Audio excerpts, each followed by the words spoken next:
আমার আজকের ভিডিওটা দেখার পর এসএসসি এবং এইচএসসি স্টুডেন্টদের ইনশাআল্লাহ রাইট ফ্রম ভার্বে আর কোনো সমস্যা থাকবে না, ইনশাআল্লাহ ক্লিয়ার হয়ে যাবে। তাহলে চলো সেরকম রাইট ফ্রম ভার্বের খুবই খুবই গুরুত্বপূর্ণ কিছু রুলস আমরা দেখে নিই। আমরা প্রথমত তোমাকে বলছি, দেখো টু বি ভার্ব, আশা করি তুমি টু বি ভার্ব চিনো।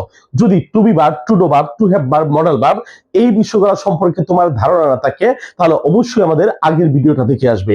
আমি এখানে বলেছি to be verb, to be verb, to be ভার্বের পরে গ্যাপ থাকলে তুমি ভার্বের সাথে আইএনজি নেবে। আবার বলছি দেখো যে টু বি ভার্ব, এই টু বি ভার্বের পরে গ্যাপ থাকলে তুমি ভার্বের 3 নাম্বার ফর্ম ইউজ করবে। এখন প্রশ্ন হলো কখন তুমি ভার্বের সাথে আইএনজি নেবে, কখন ভার্বের 3 নাম্বার ফর্ম নেবে। আমি তোমাকে চলো বিষয়টা একটু ক্লিয়ার করে দিই। মাথায় রাখবে, যদি বাক্যটা অ্যাক্টিভ ভয়েস হয়, অ্যাক্টিভ ভয়েসে হয় তাহলে ভার্বের সাথে আইএনজি। যদি বাক্যটা প্যাসিভ ভয়েসে হয় তাহলে তোমাকে ভার্বের 3 নাম্বার ফর্ম ইউজ করতে হবে। এখন প্রশ্ন হলো স্যার অ্যাক্টিভ ভয়েস কি, প্যাসিভ ভয়েস কি? তাহলে চলো এই বিষয়টা তোমাকে আরেকটু ক্লিয়ার করি। অ্যাক্টিভ ভয়েস কি, প্যাসিভ ভয়েস কি? অ্যাক্টিভ ভয়েস মানে হচ্ছে কোনো বাক্যের সাবজেক্ট নিজে যদি ভার্বের কাজটা করতে পারে তবে সেই বাক্যটা হচ্ছে অ্যাক্টিভ। যেমন দেখো আমি তোমাকে বললাম I play football, I play football, আমি ফুটবল খেলি। সো এখানে আই হচ্ছে সাবজেক্ট, প্লে হচ্ছে ভার্ব, ফুটবল হচ্ছে অবজেক্ট। তাহলে আমি ফুটবল খেলি এই বাক্যটা হচ্ছে সম্পূর্ণ একটা অ্যাক্টিভ ভয়েস। আবার যদি বলি football is played by me, আমার ফুটবল মানে এখানে কি ফুটবল নিজেকে নিজে খেলতে পারে? না, কখনো খেলতে পারে না। সাবজেক্ট ফুটবল, সে কখনো নিজের কাজটা করতে পারে না। তো এই বাক্যটা হচ্ছে প্যাসিভ। আশা করি বিষয়টা বোঝাতে পেরেছি। আবারও বলছি টু বি ভার্বের পরে গ্যাপ থাকলে তুমি ভার্বের সাথে আইএনজি যোগ করবে যদি বাক্যটা অ্যাক্টিভ ভয়েসে হয়। আবার টু বি ভার্বের পরে গ্যাপ থাকলে তুমি ভার্বের 3 নাম্বার ফর্ম ইউজ করবে যদি বাক্যটা প্যাসিভ ভয়েসে হয়। তাহলে চলো একটা উদাহরণ দেখে নিই। যেমন এখানে বলেছি he is play football, say football খেলে। এখন প্রশ্ন হলো দেখো ইজ হচ্ছে টু বি ভার্ব, প্লে হচ্ছে খেলা। তাহলে আমি একটু আগে বলেছি প্লে মানে খেলা, খেলার কাজটা কি সে করতে পারবে না? অবশ্যই করতে পারবে। তাহলে এই বাক্যটা অ্যাক্টিভ। তাহলে কি উত্তরে কি হবে? ভার্বের সাথে আইএনজি হবে। তাহলে আমরা এখানে উত্তর লিখতে পারি যে প্লেইং। উত্তরটা হবে এখানে কি? প্লেইং। আশা করি বিষয়টা তোমাকে বুঝাতে পেরেছি।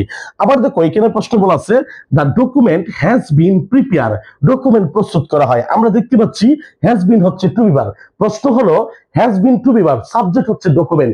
ডকুমেন্ট কি নিজেকে নিজে প্রস্তুত করতে পারবে? Is it possible? এটা কখনো সম্ভব না, কখনো সম্ভব না। সো এই বাক্যটা হচ্ছে প্যাসিভ। প্যাসিভ মানে ভার্বের 3 নাম্বার ফর্ম ইউজ করব। তাহলে প্রিপেয়ারের উত্তর হবে প্রিপেয়ার্ড। আশা করি বিষয়টা তোমাকে বুঝাতে পেরেছি। তাহলে চলো পরের উদাহরণটা দেখে নিই।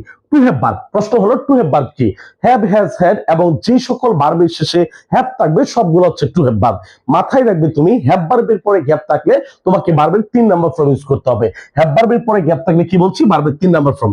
যেমন এখানে বলা আছে they must have obey their parents. এখন প্রশ্ন হলো তুমি কিছু বুঝো বা না বুঝো এটা বুঝতে পেরেছো। মাস্ট হ্যাভ, মাস্ট হ্যাভ হচ্ছে হ্যাভ ভার্ব। হ্যাভ ভার্বের পরে গ্যাপ থাকলে ভার্বের কয় নাম্বার? 3 number form. তাহলে অবের উত্তর হবে আমাদের কাছে অবেড। আশা করি বিষয়টা তোমাকে বুঝাতে পেরেছি। এরপরে বলা দেখাচ্ছে দেখো মডাল ভার্ব। মডাল ভার্বের পরে গ্যাপ থাকলেও ভার্বের বেস ফর্ম বা ভার্বের 1 নাম্বার ফর্ম বসবে। যেমন দেখো বলা আছে রূপা উড, উড হচ্ছে মডাল ভার্ব। এখানে সিং হচ্ছে বিয়ন, সো উত্তরে বিয়ন হবে। সিং কি হবে? উত্তর সিং এ হবে। আশা করি বিষয়টা তোমাকে বুঝাতে পেরেছি। এরপরে বলা আছে প্রিপোজিশন। মাথায় রাখবে তুমি দুনিয়ার যত প্রিপোজিশন আছে যে কোনো প্রিপোজিশনের পরে গ্যাপ থাকলেই ভার্বের সাথে আইএনজি হবে। আশা করি বুঝতে পেরেছো। আবার বলছি সকল প্রিপোজিশনের পরে গ্যাপ থাকলেই ভার্বের সাথে আইএনজি হবে। তাহলে এখানে তুমি একটু তাকিয়ে দেখো উড বাই, বাই হচ্ছে প্রিপোজিশন। তাহলে ওয়ার্ক কি হবে? আমাদের উত্তর হবে হচ্ছে ওয়ার্কিং। আশা করি বিষয়টা তোমাকে বুঝাতে পেরেছি। আবার দেখো মাথায় রাখবে সকল প্রিপোজিশনের পরে ভার্বের সাথে আইএনজি, কিন্তু টু, টু হচ্ছে একমাত্র প্রিপোজিশন যার পরে বিয়ন বসে। টু প্লাস বিয়ন দ্যাট মিন্স এটা হচ্ছে ইনফিনিটিভ। তাহলে আমরা একটু দেখতে পাচ্ছি এখানে লেখা আছে I want to help you, আমি তোমাকে সাহায্য করতে চাই। আমরা দেখতে পাচ্ছি টু, টুর পরে গ্যাপ থাকলে বিয়ন। তাহলে এখানে উত্তর হেল্প কি হবে? উত্তর হেল্পই হবে। আশা করি বিষয়টা তোমাকে বুঝাতে পেরেছি। তাহলে চলো পরেরটা দেখি। টু ডু ভার্বের পরে গ্যাপ থাকলে ভার্বের 1 নাম্বার ফর্ম বসে। টু ডু ভার্ব কোনগুলা? Do, does, did. Do, does, did. তাহলে এখানে বলা আছে he did not call me. তাহলে ডিড হচ্ছে to do verb, to do ভার্বের পরে গ্যাপ থাকলে বিয়ন। তাহলে কল কি হবে? উত্তর কলই হবে। পরেরটা লাস্ট বলা আছে দেখো being, having, get, to be. এই চারটা ওয়ার্ডের পরে গ্যাপ থাকলে মাথায় রাখবে ভার্বের 3 নাম্বার ফর্ম ইউজ করতে হবে। যেমন দেখো বলা আছে লেটস গেট, গেটের পরে বৃত্তি বসে। স্টার্ট এর উত্তর হবে আমাদের কাছে স্টার্টেড। আশা করি বিষয়টা তোমাকে বুঝাতে পেরেছি।